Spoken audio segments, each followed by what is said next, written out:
Welcome, guys, to a brand new episode of the Poker Player podcast. I'm your host, Andreas Furley, and today I got a guest who is a self-made millionaire through gas trading, but then was writing a book about how to die with zero. He's constantly challenging some of the best poker players in the world to play them either heads up or in super high rollers. And he loves also some Twitter beef and challenging people to some prop bets. Welcome to the podcast, Bill Perkins. How are you doing?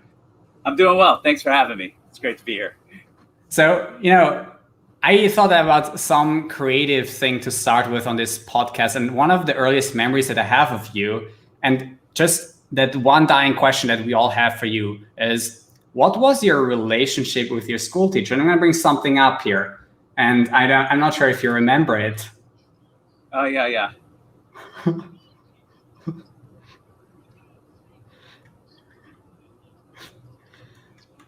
So that was the good old days. The good old days. Yeah.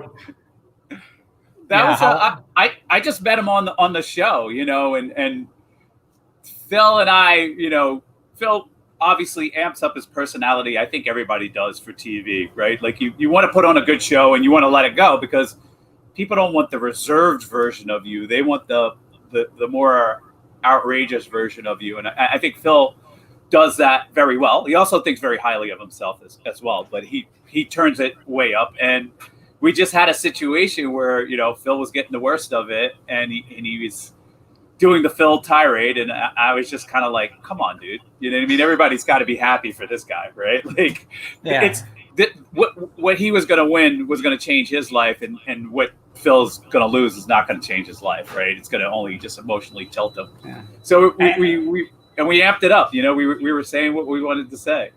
Yeah, there's so many, just small elements in it. Like for once, I have been a school teacher before I started playing poker full time. So for me, it's even funnier because what does it mean to be a school teacher to you?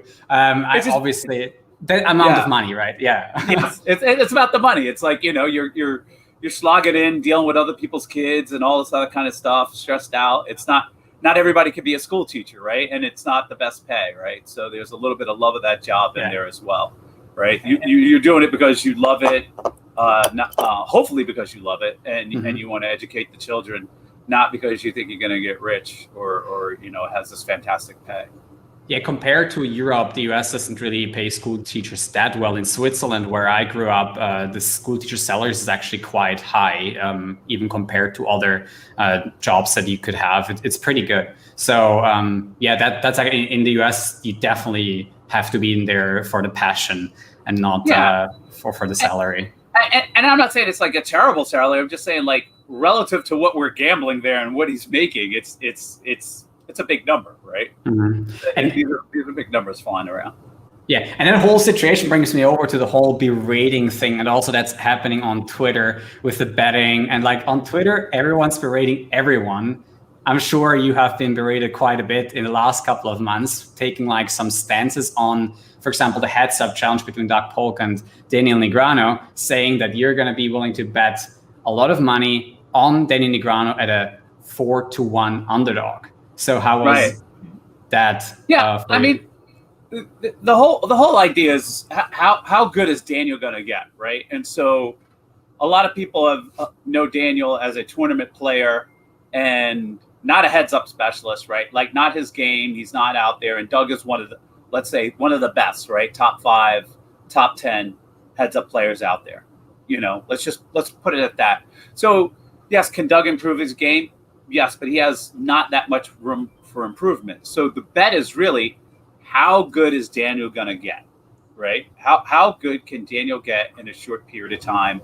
Will Daniel take it seriously enough in order to get that good and put in the work? And so my bet is, he's using hybrid poker and he's working with them and he's working with his coaches.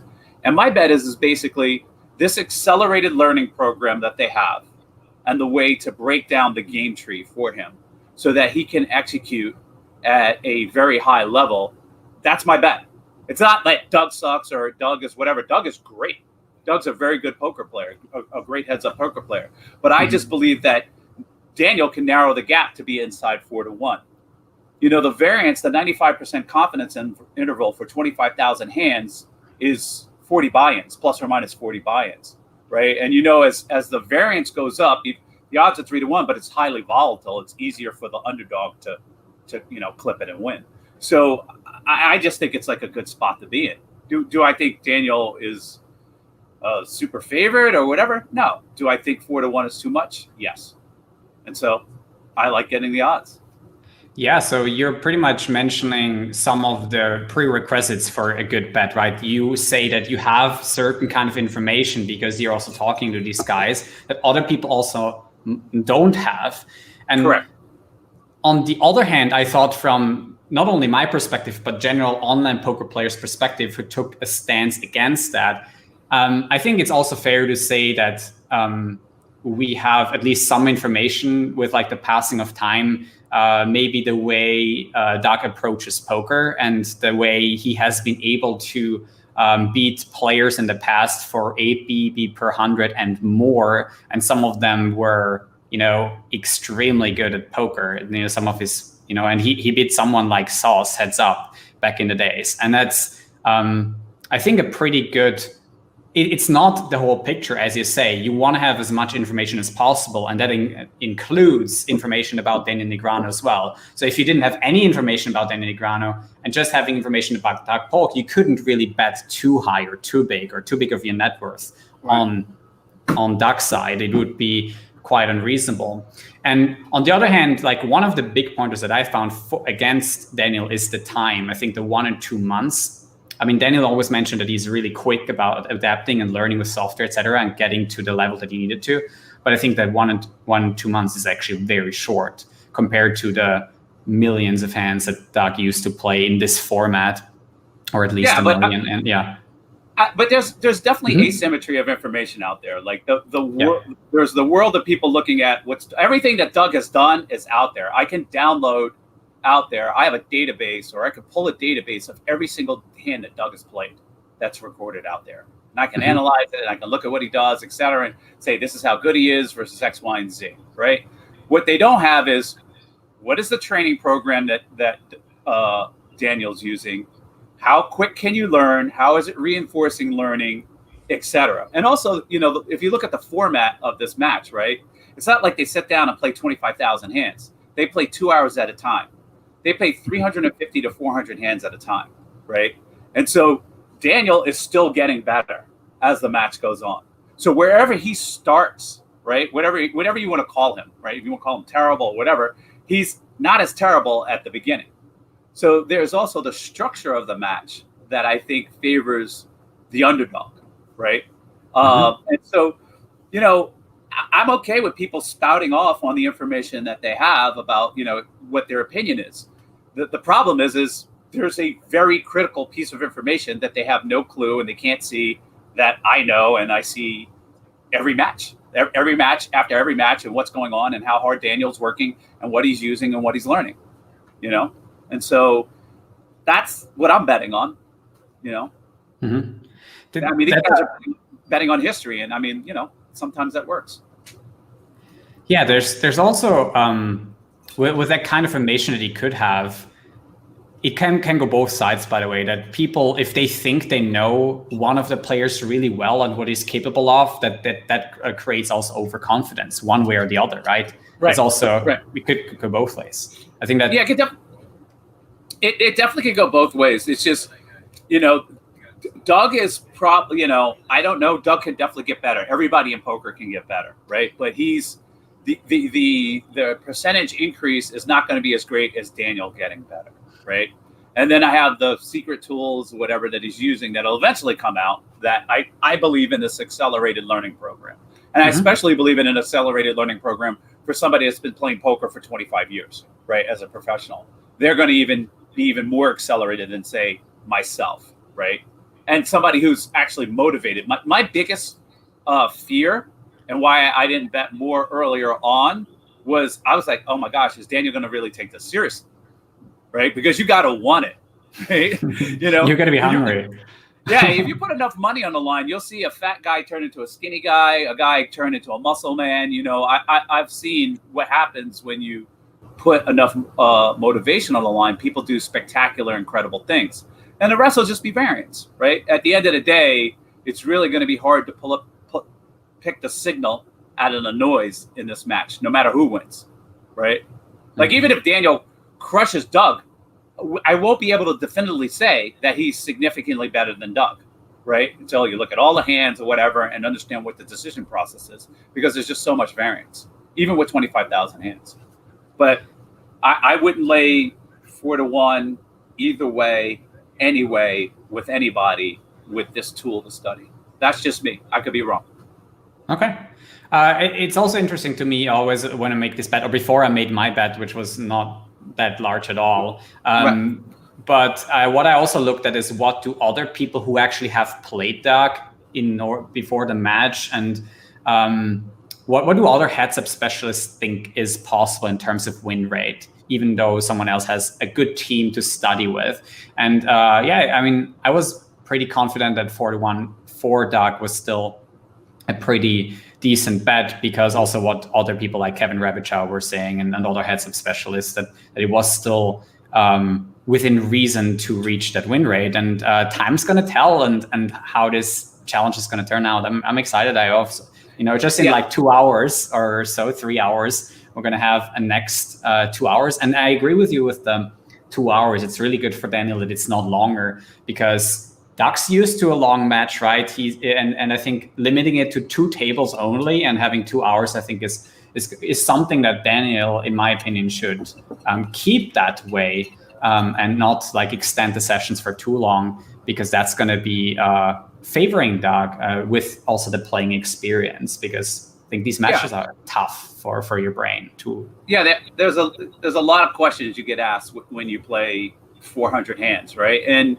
what you want to be able to do is go back afterwards, review your hands, and be like, okay, was I making the correct decision at each spot, and get graded, right? And then correct, like maybe there's a systemic flaw in your thinking on certain board textures, on certain turns, on certain bet sizes, etc., and get that corrected and wiped out. So yeah, is it possibly 20 big blind flavored against a guy who's making constant mistakes? Yeah, they could just ship the cheese away, right? In these spots where they're just leaking big blinds. But when you have somebody like Daniel, who with, you're talking 5, 7, 8 years ago, the tools available are not the tools available today, right? Like, I mean, without even going into our super secret stuff or whatever, everybody is better, right? Everybody is better. It's like, hey, Newton was a genius, right? But my 6-year-old knows more about gravity than Newton.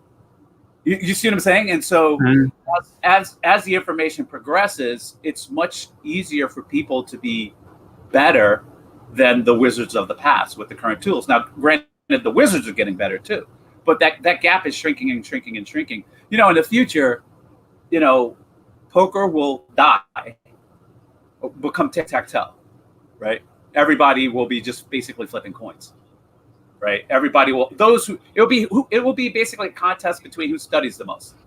And as the tools on teaching get better, and the accelerated learning gets better, everybody will pick up these heuristics and algorithms that reduce the edge to like nothing. You know what I mean? And so it would be hard for anybody to overcome the rake.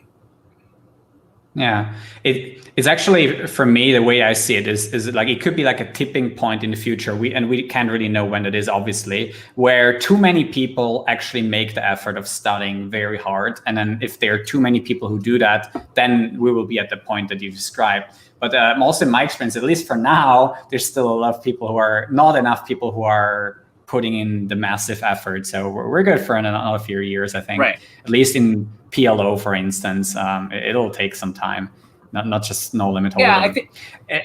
Well, I think it's like, there's going to be the recreational player and the guys like me who are just like, I don't have enough time to put in a study to be battle, equally at this level. It's like not my day job. It's not X, Y, and Z. And so those guys will come in and give edge, but they'll be better than they were before.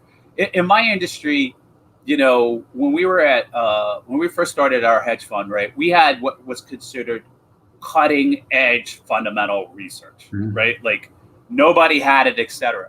Now, 5 years ago, there's third-party services that provide it, and everybody can just buy it for $12.95, and everybody has those reports. So you constantly have to be digging and looking for the next information edge or et cetera, or systems or protocol that are going to get you that edge. And the same is going to be in poker. And so people are, PI, the solvers coming out was one step, right? And then people understanding why the hell is a solver doing this is the next step, right? And then the humanization of that information, that's the really big leap, right? Like, how do I humanize this gobbledygook, right? Like, what does this mean? Why is it shoving? Like, let's take DTO Poker put out a question on to me on Twitter, and he's like, what would you rather have, the queen of spades or six of spades in this hand shoving? I'm like, six of spades, because you want to unblock his bluffs, right? You asked me that question 2 years ago, I have no fucking clue. I'm like, I don't know. Why does it matter, right? And I'm like, oh, it's because you want to unblock his bluffs so that you can bluff with this. You want to have the six of spades. You don't want the queen of spades in his hand, right? And now, like 2/3 of the poker community knows this and understands this, right? Or understands these concepts, right? That's just one example of how it's becoming more competitive. So my wager on DNEGs is, one, I love to root for the underdog. I love DNEGs, and I love a good contest. Two, it's great for poker. Like, you go to a football game, the Eagles fans versus Jets fans, they're talking shit, whatever, popcorn's flying, stadiums are full, people are having fun. So I think there's a lot of social aspect fun of this is like, hey, can the new upstart, the old upstart in Daniel's case, study, use the current tools available to him, whatever's out there, take it seriously enough and beat the king. You know what I mean? It's fun to try and beat the king, So either we're going to have a Mike Tyson knocking people out situation, or Daniel's Buster Douglas and Tyson's going down once, And you also put your money where your mouth is. I think that's like a good thing to do, right? And not just talk, but then also back it up. Yeah. I'm not gonna out there like, just, I mean, it's fun just to spout and talk whatever, even if you don't have the bets. Like, you're entitled to your opinion and why it's going to think, and then let's go to the videotape, right? That's why they play the game, as Chris Berman used to say. But I like to just wager on it. Like, I have a certain confidence level. There's a certain amount of money I'm willing to risk on this bet, and I feel extremely, extremely comfortable with my bets. There's something that you just said about being an early adopter in literally anything. Is that something you actively do these days, still, with also then going over to your book, but, trying to look for situations that you can put yourself in where you're an early adopter, you have an informational advantage, not just in betting, but like in other areas? And do you think that's getting rare? For me, like, one of the best sayings that has helped me be successful is, why guess when you can know? And so the second part is, can you know? And so I'm always looking for ways I can know, ways I can gather the information. It's like, can I extract information using satellite data? Can I look at, cell phone locational data? Can I aggregate this? Can I do whatever? And in the hedge fund industry, especially in equities, right? These guys are using all kinds of tools, right? They pull credit card data, right? And they look at credit card data and sales, and they correlate the credit card sales of, whatever it is, Lay's potato chips to Lay's earnings, right? And they're doing all kinds of interesting stuff, buying interesting data sets to give them cutting edge so they can get alpha, right? And so they're constantly in, hey, what can we suck in that provides a signal? What can we look at? What outlandish thing we can do? I was just reading a report about how, I also look at the military. It's like, oh, they're looking at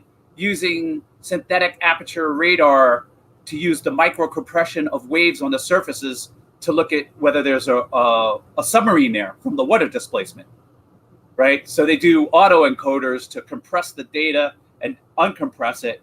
And then when you compress it with a new signal, it provides an error, and then it's like, oh, okay, what's there, right? So I don't know if it works or not. They're running that experiment. They're launching a satellite. They're sending planes over to track these things. But what they're doing is like, what is another way that we can get information? Why are we guessing when we can know? We guess that the submarine's there, or we could run this experiment that's out there. And I think in poker, with the solver tools, moniker, PIO, people are like digging and creating charts and going in there and learning and trying to know. And then they're also trying to humanize it. And so that aspect of why guess when we can know is like the central question to everything I do. Everything. You know, and you know, there are other cliches that come along with that, like an hour in the lab is worth a year in the laboratory, right? So it's like you're about to go open up a restaurant. It's like every single thing about a restaurant is online by somebody who did it. Best practices, what works, what not works. You know what I mean? Cost per square foot, alcohol sales as a percentage, yada, yada, yada, employees, whatever, everything is there. It's like somebody has already done all the freaking homework for you and then humanized it, put it into an easy spreadsheet for you to just copy their homework. So you're not out there, you know, learning through the school of hard knocks. You're learning from thousands and thousands and thousands of restaurants who've opened and succeeded and 5x that who have failed, right? And so that is also part of it, right? And I think what you know, the poker community, bringing it back to poker, is that people are using the tools to see, oh, this is what failed. They're looking at, oh, why did this guy get blasted? How was Doug able to beat these guys so bad, right? And I think that's one of the disadvantages that Doug has, is that if he's static, which I don't believe he is static, but to the extent that he is static, his game is known. Like, it's like, we know where I can see where you're unbalanced, right? I know what's going on with you, right? I mean, obviously he's changing and moving and bobbing and weaving and improving with the rest of the crowd. But, you know, so what? He beat this guy for 8 big blinds, 10 big blinds. I don't care about anything that happened 5-6 years ago.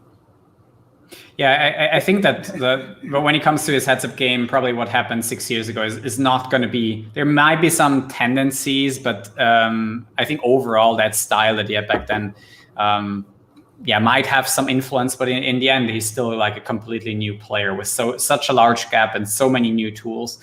I think that's not going to tell you a great deal. What's going to tell I think even 1,000 to 3,000 hands, some of them going to showdown, are going to be more valuable in poker data than what he did in 2012. I agree. But what my point is more that to point to how much Doug beat X guy, X wizard 6 years ago, I'm like, who cares? You know what I mean? Like, people were doing all kinds of crazy dumb shit until solvers came out, right? And it's like, oh my gosh, we were just lighting money on fire and we didn't even know it, you know? Yeah. The only thing sorry, go ahead. No, I was just saying, like, so I don't, you know, if assuming Sauce, the guy he beat, or whoever has access to the same tools, that gap is not the same, right? He's not smoking him for that amount of big blinds, right? He's not smoking Victor and all these guys. All these guys are in the lab, right? All the Germans, all the poker, super poker, like, this is my job, this is my professional job, right?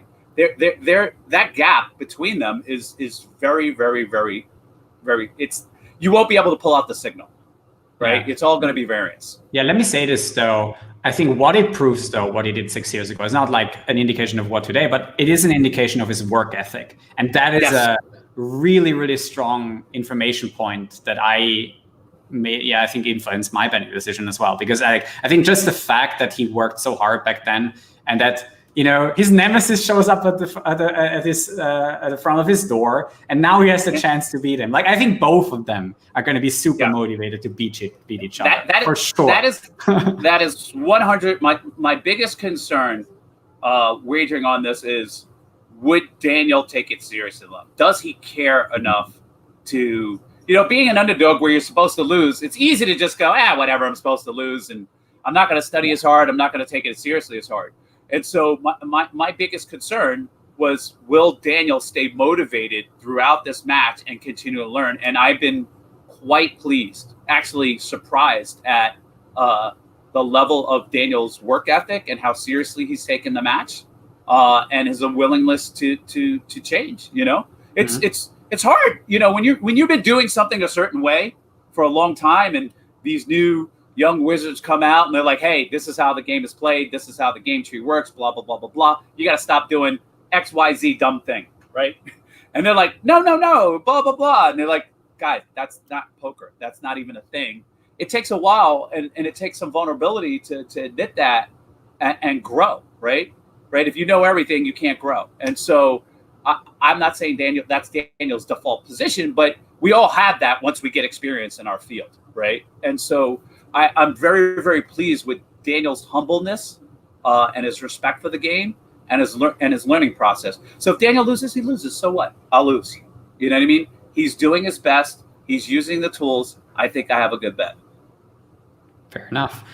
There's also the fun element of not just poker, but anything that when the solvers hit the market, whatever the solvers may be, whether it's Pio, Monker, or something else, right? Can it suck the fun out of anything for you, or do you think like, okay, I'm going to move on to the next thing because now all the you said if you have the information or the edge, the cutting edge with tools, then it works for you. But if everyone has it and everyone's using it and you no longer have that cutting edge, does it kill the fun for you? Whether it's in managing hedge funds or yeah. I mean, I think from like an entertainment aspect of playing, like it's like going to take a test, right? Like you can go to Harvard, but you can still be a bad student. You can flunk out. You can come out with a D, right? And so various people, be like, how well are you willing to study? And even if it's 2 A students, it's like, okay, who's going to get lucky today, right? So even when you like go gambling, is blackjack still fun? Is crap still fun? People still play it with the 0.6 negative edge, and they still have fun and they entertain themselves.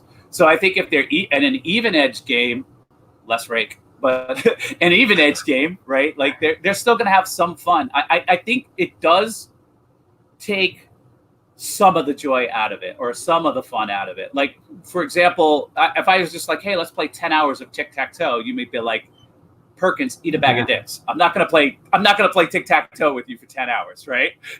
Right? And so there will be some of that, I think, but because not everybody's going to take it seriously, because it's still very complex and because you have to study hard and retain a lot of information and make correct decisions in a lot of weird spots that are basically impossible to completely humanize, I think there will still be a fun element to it, right?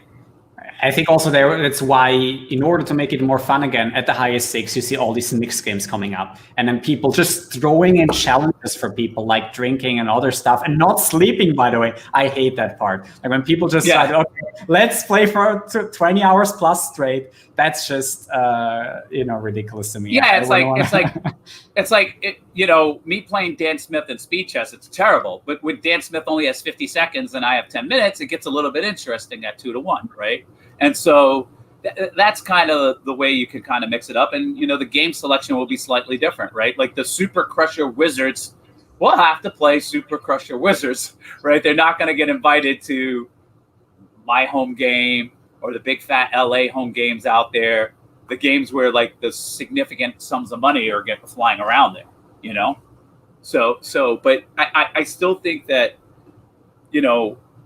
complex games that where you can learn and get better, I think are enticing to people, right? Like people like solving puzzles and they don't like easy puzzles, but they don't want them impossible either, right? And so I think poker is kind of in between, like almost impossible, right? But not impossible, but complex enough to keep you interested, right? In all these spots and all these things. And so I think we still have a ways before humans are like, whatever, but the field is getting tougher. There's no doubt that the field is getting tougher. Yeah, I think that it works for me like that in chess. When I look at chess, I think like, okay, well, this has been near solved, right, by so many people, and they're just already so good. Like the information is out there, and it's just not that enticing to me anymore to learn the game. Whereas in poker, if like a new game's coming out, I love that new element of trying to figure out that puzzle, trying to get into the poker game. Like even just changing the rules a little bit of a mixed game. It's like, okay, let's do this a little bit different, and then you have to think. And that's actually when you have to actively think and not just rely on the autopilot solver stuff that you've learned. I think then when it gets poker, it gets a lot more fun. I mean, you get the guidelines, and I love finding these spots where it's like, oh shit, that's really a fold. I wouldn't have folded there. Shit, and they're like, yeah, you're lighting on money on fire, not folding in this scenario, or this is a shove. I'm like, what? It's like there's these weird psycho spots or spots that you're learning, and you're learning why and what the reason is and how this individual play fits in the whole game tree, like why you must have this, right? Like, and so I for me personally, at my level, and the level I'm going to study, I'm going to be interested in learning for quite some time, right? But and then at the highest levels, they're in the last 10% of poker, right? Mm-hmm. Right? They're trying to learn the last 10%. Yeah, Right? let's rewind time a little bit now. Before you basically started trading and getting into poker and betting for lots of money, you said in your book and in other podcasts as well that you have saved just a little bit of money, not at all the same income, and that you had a lot of different beliefs. Like, how did Bill Perkins, like, how do I have to picture Bill Perkins age 20 to 25 or something, I guess? I was one of those kids, like, I'm pretty old. They used to have those savings club booklets, and my parents would be like, whatever your allowance is, whatever you get, you go save it, and you'd save that money. They'd give you a bank coupon. You were not old enough, but it would go in the bank. It would earn whatever little interest, and that was for your Christmas shopping money to buy other people's gifts, right? And so these little, like, you save money for the future things you want, saving for emergencies, just saving, right? Like the whole saving culture, right? And my parents, being born right after the Depression, et cetera, right? Like they have this big, like, self-insurance version of savings, and like you got to be safe. Like the worst thing that they have is not have money in the bank and whatever. And so I was like, yeah, you just save up and you save till you're 60, and then you're going to go on a Carnival cruise, right? Like that was kind of like the culture. I'm making a cartoon version of it, but that was kind of it. Now I was being like super diligent. Like I'm saving, I got my spreadsheet, I got my bus ticket, saving money on that, and commute, I'm living at home trying to make ends meet in this bullshit ass job to climb the ladder. And at the same time, I'm thinking, what is the purpose? Right? Like you get out of college and there's like a little bit of disillusionment. Like, wow, is this going to be my life? Like this grind, back and forth, get a job, get married, save some money, retire, and then hit the grave. And I was really having questions about like, what is life about? What do I want? What's the purpose of this money? How much money? If I want to get rich, what is it about? And that was the same time in the book. My boss was like, "You're a fucking idiot for saving $1,000. Like you didn't come into this field, to squeak and save $1,000. You don't have the money. You should be enjoying that. Like, what are you doing?" And so, it hit me like I'm depriving my future rich self, right? I'm taking my poor self and depriving my poor self to give to my future rich self. Right. Mm-hmm. And it wasn't like I needed to like know I was going to make it, because I took a deliberately low paying, scrubby, peon, pissant job where I could have been a waiter and made double or triple right off the bat. Right. So this whole idea that, if I felt like I needed to save $1,000, I was in the wrong field. Right. Mm-hmm. I wasn't going to make it. And so it kicked off a series of questions and ideas about, hey, everybody's like, I want to be rich before I'm 30, right? You hear that, the 30 under 30, right? Like, and all these types of questions. It's like, well, why do they want to be rich before they're 30, right?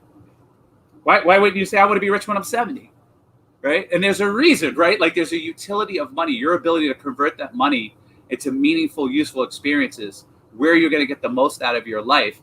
There's a curve associated with that. And I began thinking about that. And that conversation, along with the book, Your Money or Your Life, thinking about like time, like money is something you exchange hours of your life for, right?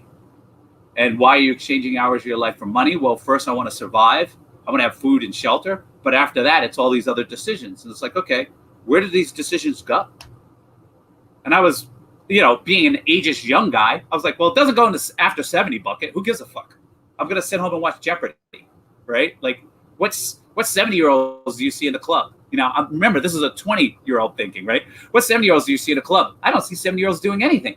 Maybe going to dinner or staying home or visiting grandparents, right? And I was ageist about it, but I had the magnitude wrong, but I had the direction right. And essentially, your body is going to physically peak at 33, and then you're in plateau and decline. And it's going to mentally peak at 28, right? And then it's going to plateau and then go in decline. And so the value of experiences that, the enjoyment, the fulfillment or the consumption of experiences declines with that deterioration. And so that like set me on a tizzy, right? I was like in a whole wrestling match of like, wow, there's a formula here somewhere, right? Like I don't want to be making money just to be making money and have it go and like die and then give it to the government, right? Like that's stupid. Like why would I waste hours of my life to do nothing with it? So then it was like, wow, how do I allocate this resource throughout my life to get the most out of it, right? Given the fact that I'm going to die, that's the first thing you have to be very, very visceral aware of. It's not some nebulous thing. And I'm going to deteriorate, number two. And so that death and deterioration forces you to allocate your resources at different places and different along the time scale in order to get the most out of it, right? Forces you, right? If you're saving money to go skiing at 70, you're statistically an idiot. You know what I mean? Like you should not be delaying gratification to go skiing at 70, right? Statistically, obviously somebody could be like, my grandpa's a slalom skier, yada, yada, yada. But I'm just saying on the whole, on the average, that is not optimal. You're not going to enjoy it as much. You may not even be able to do it, right?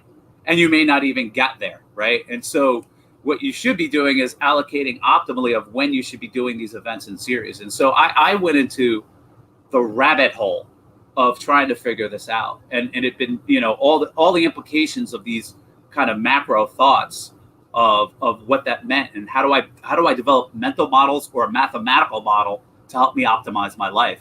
And so the book is basically the mental models to optimize your life, to get the most fulfillment out of life. Give it whatever resource level. It's not a rich guy book. It's not a light money on fire book. It's a modeling book. Right.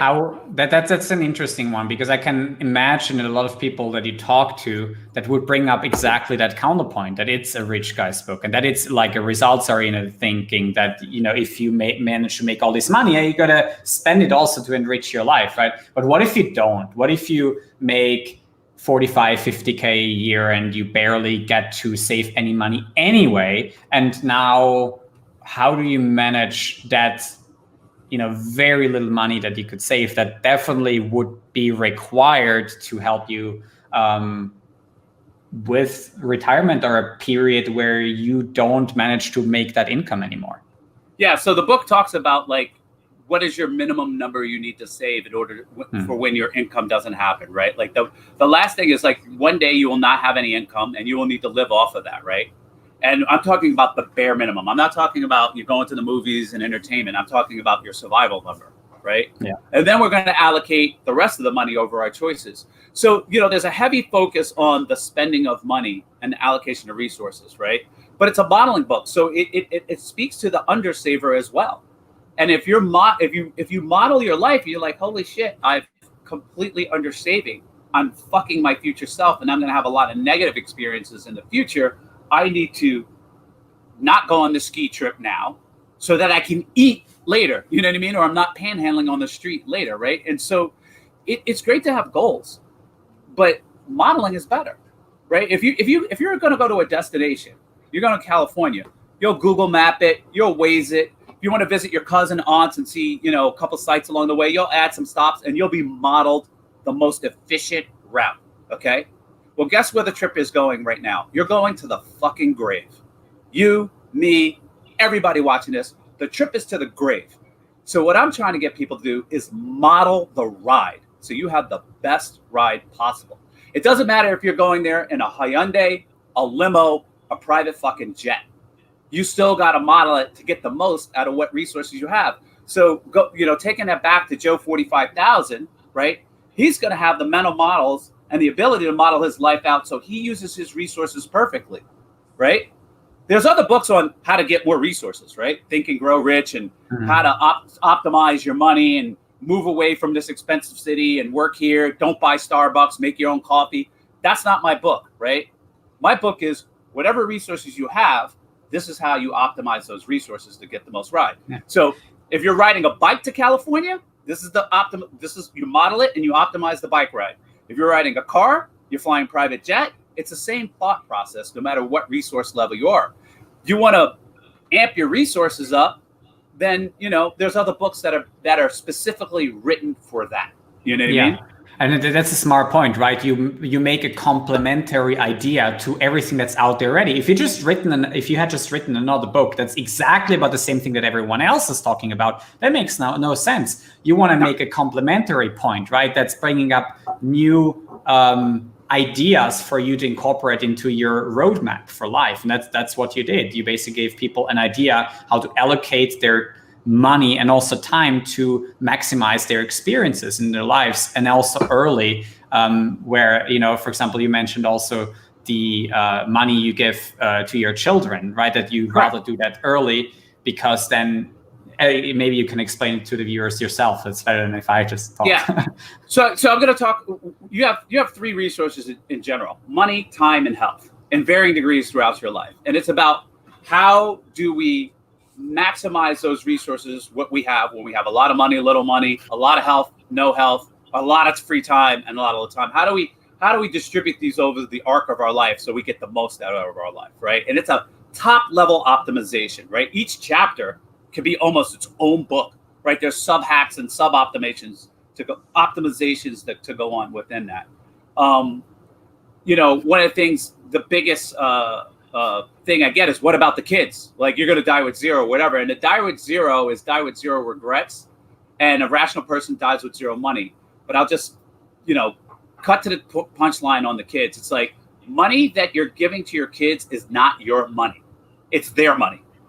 Okay. So it goes out of your estate, preferably into a trust. Okay. So a trust makes it their money, but they can't touch it until a certain date. Right. Mm-hmm. And then your money is now, you can light the money on fire. You can gamble all you want. You can do whatever. Your kids are taken care of, right? And the optimal time for you to be allocating your money and distribution applies to your kids. So them inheriting money at 60 is 1000% suboptimal. I don't give a fuck what anybody tells you. That is not the time to be living money to your kids, okay? The time to be giving money to your kids, in my estimation, is between 27 and 33, okay? When they're mentally mature and physically mature to be able to completely enjoy the gifts and get the most experience points, as I call them, out of them, and the most of the memory dividends from those experience points. You're giving them money so that they can have an experience. It might be the experience of a house, experience of a trip, to make their lives easier, right? Well, when is the maximum impact of money? When is the maximum conversion of money into experiences and fulfillment? It's not 65. I'm not saying that 65-year-olds don't appreciate the money and they're not going to do something with it. It's not 65. Uh-huh. That's just giving people a random amount of money at a random date in the future to random people, because you don't even know who's going to be alive when you die, in the future, right? And so that's not really deliberate planning and modeling. And I'm showing you, like, if you're going to model your life and optimize your life, the same thing that applies to you applies to your kids. So basically, punchline is, yes, Die with Zero is about giving money to your kids, because you're not supposed to be spending their money. Give them their money, let it be safe, away from lawsuits and people suing you and gambling debts or whatever, and turn the reins over to them when they're mature enough and physically able to take care of it. Punchline, and over and rant. By the way, guys, if you enjoy what Bill's talking about here, you can pick up the book in the link in the description below of diewithzerobook.com, or also, like I did, on Audible. There's an Audible version. I like listening to audio books a lot. I'm not sponsored by them, but Audible, I think, is an awesome way of just listening to books as a alternative to reading books as well. I do a little bit of both. And and by the way, it's not, your voice is totally all right. Like listening to you on the Audible. Like, I know you're a bit self-conscious about that, like everyone else, but you're doing all right there. You didn't need to hire somebody to read it out loud. I think you're totally good. Yeah, I there's a lot of personal stories in there. They're basically my stories. I think it would just be weird, somebody talking about, their trip with their mom or their grandmother or their best friends who died of cancer and all this other kind of stuff. So I agree. Yeah. There is something that I thought about regarding macro perspective. That I like that a lot. I like macro perspective in general, and like taking a step back, looking at your life and evaluating it. Is there other tools such as journaling and tracking that you use? Because that's something I believe in a lot, but is that something you would do? Or Well, video logging? The one thing I've been working on, and like I keep track of, like, so I mean, I have a CFO, so I get somebody to do the work, but I used to keep a spreadsheet. I keep a track of what I'm spending money on. Partially to tell me, like, okay, is my travel budget high enough? Am I traveling enough? If not, I'll force myself to go look. Hey, Perkins, this ride is over. You're at the last, throes of your back being able to work or go wake surfing, etc. Figure out some place to go explore or go do something. And that just recently happened when I just went to Nashville. It's like, oh, you can't go anywhere. So what? Have you ever been to Nashville? No. Go to Nashville for the weekend and check it out. So we went to Nashville for the weekend, checked it out. And we had that experience and positive life experiences and experience points, and I really enjoyed it. And so I track those metrics. And the other thing I use is in the book, I use this time bucketing thing where I tell people, you just don't have one death. You have many deaths. Like the 20-year-old, like you lose your 20s, you lose your 30s, the single you goes away, the young parent goes away. All these periods go, and certain experiences are meant for certain times, and they're not easily transferable or not transferable at all to later in life, right? For certain people, like my glow stick days, I like to joke, those days are over. You know what I mean? Like I can't rave all night. You know what I mean? I just don't last. And so if I didn't spend my Chuck E. Cheese token in Chuck E. Cheese, I'm done, because I'm not going back to Chuck E. Cheese. It's just wasted money. Like, and so I tell people that, you should look at wherever you are now and make, 3, 5 year, 7 year increments and put out what experiences you want in each time period. So it doesn't pass you by and you go, fuck, life just passed me by. You're not on your deathbed or in your 80s and going, shit, I wish, woulda, coulda, shoulda, right? Now I'm just sitting here on the savings and I have I can't convert it into a life enjoyment. So therefore I've wasted hours of my life to acquire this capital for no purpose at all, And so that is one of the tools I've been using, and I find it very helpful. Is time bucketing my life, laying out the experience I don't want to have and when. And so I've been able to take experiences that are like more physically demanding, and I've pulled them forward. And experiences that I want to do that are less, that I could do at a much later age in life and enjoy, maybe even enjoy better later in life, I pushed them forward. So I learned that I like training. I like getting on trains and going across the countryside, and those trains where they feed you food or whatever, they're all over. And I didn't even know there was a secret world of training out there. And it's great because you go through landscape and periods that cars can't go, planes don't go, etc. You see wonderful things. So I did it. I did the Orient Express, and I was like, this is fucking awesome. Wait, so I'm going to do it. That's going by train, or was that? Yeah, or? by train. Yeah. By train. So I went from, what was it? Venice to London. Okay, on the Orient Express, and I loved it. But I was like, wow, this is something that they have them all through South Africa, Canada, America. There's all these trips you could take. And the funny thing is, I thought, oh, I could just hop up and do this. They're sold out.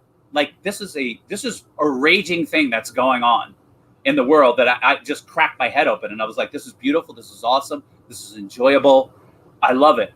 But this is something I could do when I'm 60 and 65, True. Right? I was like, yeah, I want to go on a train next year, and I want to do this, and I do want to sprinkle it in, but the majority of my training stuff, I'm pushing that back out into the future. My wakeboarding, surfing, wave running stuff, I'm like, pull that shit forward, because I know I won't be able to do that later in life, right? And so, and I'm allocating like, okay, it's like, oh, what am I saving my money for? And if I could perfectly do this, and there's some potluck in there, right? Like, because life is discovery. But if I could perfectly know every single thing and every single experience I wanted to have from now to the grave, I know exactly my spend pattern and my save pattern to the T. Right? I can know. I was like, wow, I need, I'm just throwing out a number. I need $70,000, blah, blah, blah, and 2 cents to the day I die. Right? And I would just allocate it perfectly. There's no reason for me to waste time going to work, hustling, stressing over whether or not it's going to be cold or warm this winter in natural gas. You know what I mean? Worrying about variance. I'm just like, I'm good, folks. I got my roadmap to the grave out. my Waze and my Google have dialed me in. I'm going to go have fun and enjoy the ride. And so you can't perfectly know that, but modeling your life and time bucketing your life will reduce the waste. Right? Yes. Something that I've thought about when listening to your book is also how I plan. Like, I kind of do something weekly, then monthly, and then yearly, and just looking at, okay, what do I want to do? And I ask myself some questions that I also got from some books, which is, would you be doing today what you're doing, like playing poker, for if you had $100 million? This is like a cool question, $100 million question. Yeah. If you had like infinite money, like, would you be doing this? And it's like, yeah, I'd probably play a bit higher stakes and see what I got, right? But at the same time, I would still keep on trying to play poker, as long as that question is kind of, yeah, I would do that. Maybe not as much. That is the thing. The frequency of playing poker would definitely go down if I had more money. Then I would try to allocate my time a little bit differently. For example, traveling, like and now it's a little bit tricky because I actually wanted to go traveling and allocate more of my time to that experience, because poker will still be there next year, in 2 years. But maybe traveling will feel differently. Maybe, I want to go to that place multiple times throughout the next decades. And then it's better I discover it early. And I think through traveling, you also get a lot of perspective, macro perspective of what you want and what else is out there. I think traveling is great randomization of your life, because a lot of great memories that I had in my life just happened through traveling and randomization. Just some things that I didn't expect. Like, I would just go somewhere and something happened that was awesome. And it wasn't planned even, but it was random. I think that's kind of cool. That's my thing too. Like, but people have different things. My thing is just get off autopilot. And I what you're doing is like, you're kind of stress testing your perspective to see if you're on autopilot, right? Because you may do something different, but it finds just like, I love 0 and infinity. If you had 0 money and you could do this, would you be doing this? If you had infinity money, would you be doing this? And asking those questions gets the neurons firing to say, am I on autopilot? Why am I doing this? Like, why? What am I doing here? And I have a friend who's doing well, and I've been telling him, like, you got to buy a boat. You got to buy a bigger boat. You got to buy a boat, right? And he's a trader, and he has a hedge fund, and yada, yada, yada. And he didn't. And then, something bad happened in trading, and he's like, oh, I lost the boat. I would have been better off buying a boat. And I said, okay, you were risking a boat to get what? He goes, that's an interesting point. That's an interesting point. I was like, what was better than a boat that you were risking money hoping to make? Like, what were you trying to get to, right? And what I was the whole purpose of that question is like, you're on autopilot of making money. You don't even know why you're making money, right? You just want more, but you have nothing to do with that money. It's not like you want to do this or buy that or save the animals or build a well or whatever. You're a complete blank when I ask that question. And that question wasn't like to shame the person, whatever. It's just to let them know, you're on fucking autopilot, dude. You are on fucking autopilot. Maybe if you go, sit by yourself and think about it for a bit, you will think of something that's worth risking a boat for, right? Mm-hmm. That you wanted, that's better than the boat. For me, there's nothing better than the boat. Even if it's a dinghy. I love being on the water, right? Like, maybe a bigger boat. Like, I'll risk this boat for a bigger boat, what I mean? Because it's even nicer and all this other stuff. But I know I always want to be in touch with, why am I doing this? Do I really want it?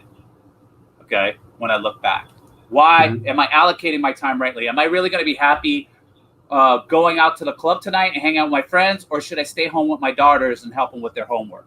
Am I going to look back and be like, what the fuck were you doing? You missed out on this opportunity with your daughters. Or am I going to be like, you should have went out to the club for the, time. Right. And so, I stress test my perspective from different areas of my life. Like, I'm 65 looking backwards, right? I have less money, I have more money, etc. And I think that helps me get off autopilot. Really, really think about, like, okay, the totality of my life and how I want to allocate my time and my money, and how I want to risk my time and my money. And my health. Health. I hang out with Dan, and they always want to do crazy shit. Like, they always want to, like, ride the, jump this and do that, and let's go fucking skydiving with no guy on your back and all this shit. And I'm like, listen, I went skydiving twice, okay? the risk is still the same, and the adrenaline rush is too low. The risk reward's not there. I got a pretty good life. All I got to do is not die. I'm not doing that shit. You know what I mean? Like, I am not. It's just not worth it. I'm not going to allocate my time. So I'm constantly trying to weigh out the risk reward and have this mental model of optimize my life. And I'm constantly having to try and slap myself and get off autopilot too, because I get off on autopilot too.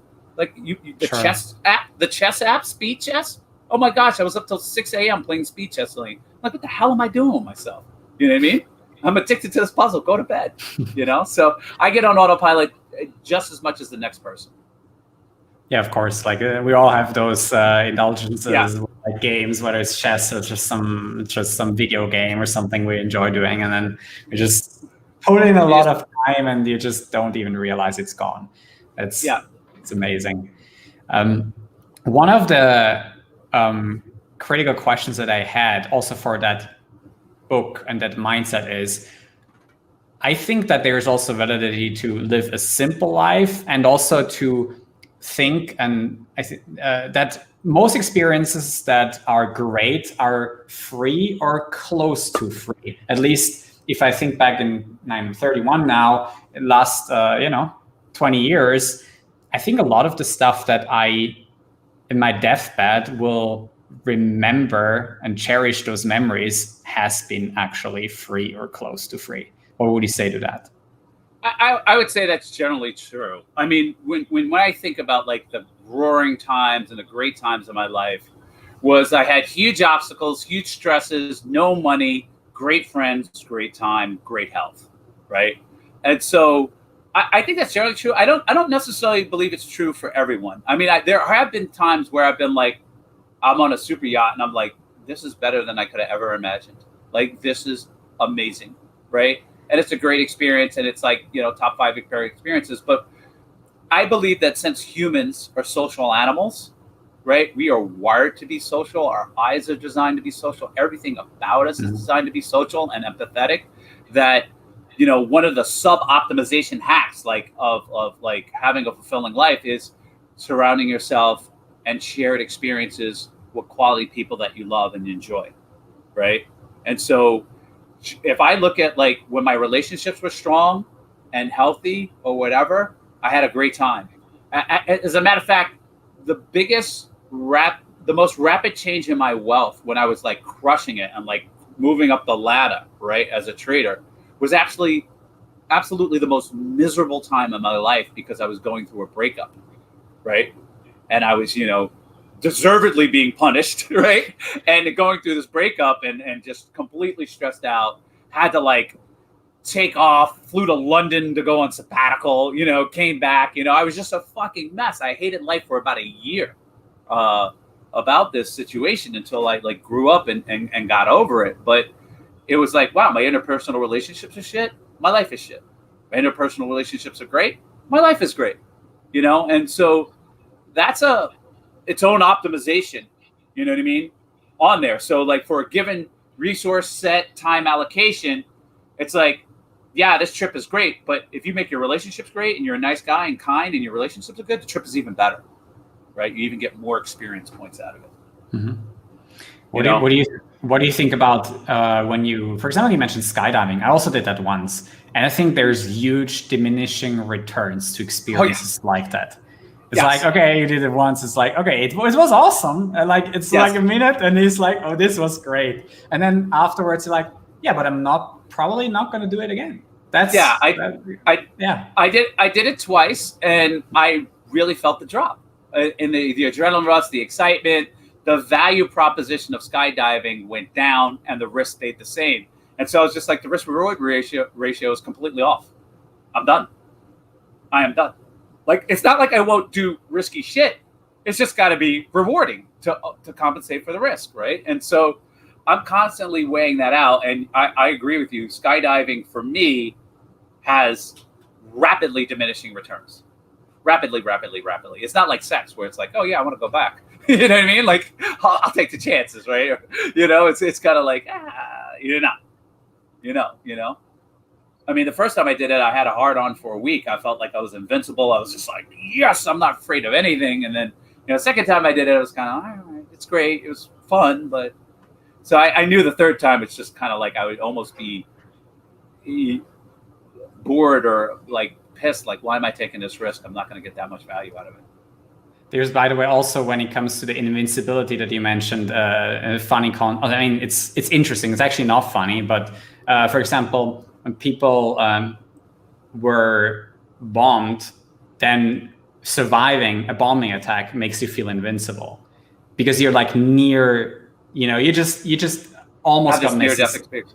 Yeah, something that Malcolm Gladwell talks about is in one of his books. It's like really, and David and Goliath. That's so interesting to me. That those near, death experiences that you just feel better than if it didn't even happen at all. It's just mind-boggling.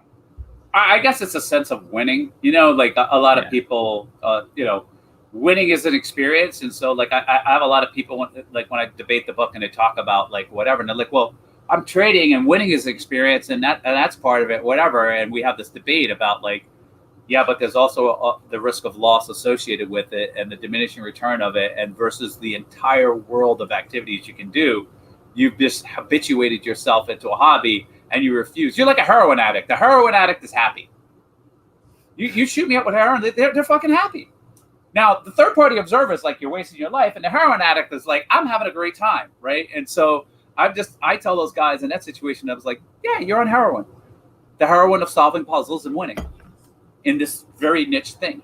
And you're missing out on the rest of the world. And I can't say that you're wrong. If you want to optimize your life for heroin, we'll get the best dealers and the best whatever, and you'll stay in your room for the rest of your life and you'll do heroin and watch TV and eat chips, right? But that's your life and that's your choice. I don't necessarily tell people, I hate telling people how to live their life or what they should like. What I tell them is how to think to optimize given what you want out of life. And the first thing you got to do is get off autopilot and figure out what you want. Now, amongst my close friends, you're on heroin. Wake up. You know what I mean? Like, wake up. Come on. I'm dragging you. Like I had to, on the last trip we went out, I had to basically drag Dan Bilzerian on the trip. Because he doesn't like people. He's too famous. They always come up with whatever, blah, blah, blah. And we went on a trip to Croatia. I was like, you got to start getting out and you got to start accepting and meeting new people and just taking it, And it wasn't that crowded because of COVID. So we went to Croatia. We went to Greece. We went to Italy. It was the best fucking trip of his life.